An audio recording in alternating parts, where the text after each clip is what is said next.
ಚಿತ್ರರಂಗದ ಒಳಿತಿಗಾಗಿ ಕಲಾವಿದರ ಸಂಘ ಇವತ್ತು ಮಹಾಯಾಗವನ್ನು ಹಮ್ಮಿಕೊಂಡಿದೆ.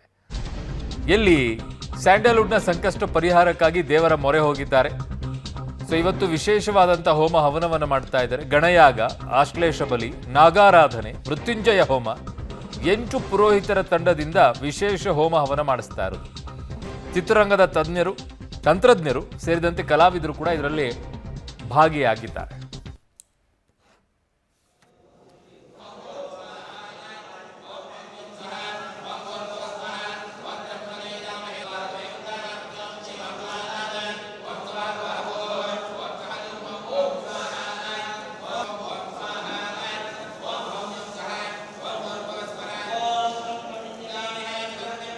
ಲವ್ ಪೂಜಾ ಹೋಮ ಲೈಕ್ ತುಂಬಾ ಇಷ್ಟ ನನಗೆ. ನಾನು ಮಾಡ್ತಾನೆ ಇರ್ತೀನಿ, ಮನೆಯಲ್ಲೂ ಕೂಡ ಆಗಲಿ, ದೇವಸ್ಥಾನಗಳಲ್ಲಿ ಆಗಲಿ.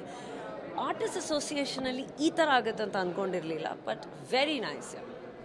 ಕನ್ನಡ ಚಿತ್ರರಂಗದ ಇತ್ತೀಚಿನ ಈ ಪರಿಸ್ಥಿತಿ ಒಂದಷ್ಟು ನಮಗೆ ಒಂದು ದೊಡ್ಡ ಮಟ್ಟದ ಗೆಲುವು ಬೇಕಿದೆ, ಒಂದಷ್ಟು ಪುಷಪ್ ಮಾಡೋವಂಥದ್ದು ಸ್ಥಿತಿ ಇದೆ ಈಗ ಸದ್ಯಕ್ಕೆ. ಯಾಕಂದರೆ ಬ್ಯಾಕ್ ಟು ಬ್ಯಾಕ್ ಚಿತ್ರಗಳು ಫ್ಲಾಪ್ ಆಗ್ತಾ ಇದೆ, ಜನ ಬರ್ತಾ ಇಲ್ಲ ಅನ್ನುವಂಥ ಕೂಗು ಚಿತ್ರರಂಗದ ಒಳಗೆ ಕೇಳಿ ಬರ್ತಾ ಇದೆ. ಸೊ ಈ ಒಂದು ಸಂದರ್ಭದಲ್ಲಿ ಈ ಇವತ್ತಿನ ಪೂಜೆ ಏನಿದೆ, ಈ ಪೂಜೆ ಎಷ್ಟು ಅವಶ್ಯಕವಾಗಿದೆ? ಫಸ್ಟ್ ಆಫ್ ಆಲ್ ಈ ಪೂಜೆ ಆಗಿರೋದು ಎಲ್ರಿಗೂ ಒಂದು ಹಬ್ಬ ಮೂಲಕ ಎಲ್ಲ ಬೆಸ್ಟ್ ವಿಶಸ್ ಸಿಗಲಿ ಅಂತ ಆಗಿದ್ದು ಒಂದೇ ಒಂದು ಉದ್ದೇಶಕ್ಕೆ. ಅದಾದಮೇಲೆ ಐ ಥಿಂಕ್ ನೀವು ಇನ್ನೂ ಹಳೇ ಕಾಲದಲ್ಲೇ ಇದ್ದೀರಾ. The Vijith movie is doing so well and ಹಬ್ಬ ಸಮಯ ಪಾಸಿಟಿವ್ ಆಗಿ ಯೋಚನೆ ಮಾಡಬೇಕು, ಚೆನ್ನಾಗಿ ಯೋಚನೆ ಮಾಡಬೇಕು. ನಾಳೆ ಇನ್ನೂ 2 ಕನ್ನಡ ಸಿನಿಮಾಗಳು ರಿಲೀಸ್ ಆಗ್ತಿದೆ, ಜನ ಮತ್ತೆ ಥಿಯೇಟರ್ಗೆ ಬರ್ತಾ ಇದ್ದಾರೆ. ಸೊ ನನ್ನ ಲೈಫಲ್ಲಿ I have always believed in seeing the positive and seeing the good side of things. And ಹಬ್ಬ ಇದೆ 3 ದಿನ, ಎಲ್ಲರೂ ಒಳ್ಳೆ ರೀತಿಯಲ್ಲಿ ಆಚರಿಸ್ಬೇಕು, ಥಿಯೇಟರ್ಗಳಲ್ಲಿ ಸಿನಿಮಾ ನೋಡಬೇಕು. ಆ್ಯಂಡ್ ವಿಜಯ್ ಅವ್ರ ಇಡೀ ತಂಡಕ್ಕೆ ಕಂಗ್ರ್ಯಾಚುಲೇಷನ್ಸ್ ಹೇಳೋಕ್ಕೆ ಇಷ್ಟಪಡ್ತೀನಿ. ಎಲ್ಲ ಮತ್ತೆ ಐ ಥಿಂಕ್ ಚೆನ್ನಾಗಿ ಆಗ್ತಿದೆ, ಎಲ್ಲ ಪಾಸಿಟಿವ್ ಆಗ್ತಿದೆ. ಆ್ಯಂಡ್ ಐ ಫೀಲ್ ಎಲ್ಲ ಕಡೆ ಒಂದು ಫೇಸ್ ಇರುತ್ತೆ ಲೈಫಲ್ಲಿ.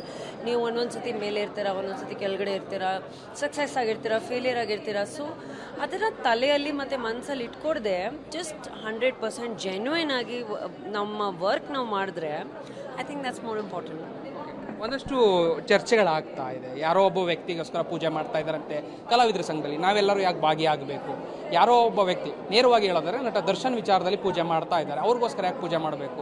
ಈ ಒಂದಷ್ಟು ಚರ್ಚೆಗಳೇನಿದೆ, ಹೆಚ್ಚಾಗಿ ಜನ ಬರಲಿಕ್ಕೆ ಅಂದರೆ ಕಲಾವಿದರು ಬರಲಿಕ್ಕೆ ಆಗಿಲ್ಲ ಅನ್ನುವಂಥದ್ದು ಕೇಳ್ಪಡ್ತದೆ. ಇಲ್ಲಿ ನೀವು ನೋಡಿದ್ಮೇಲೆ ನಿಮ್ಗೇನು ಅನ್ನಿಸ್ತಾ ಇದೆ? I feel like it's extremely amateur and extremely ಸಿಲಿ.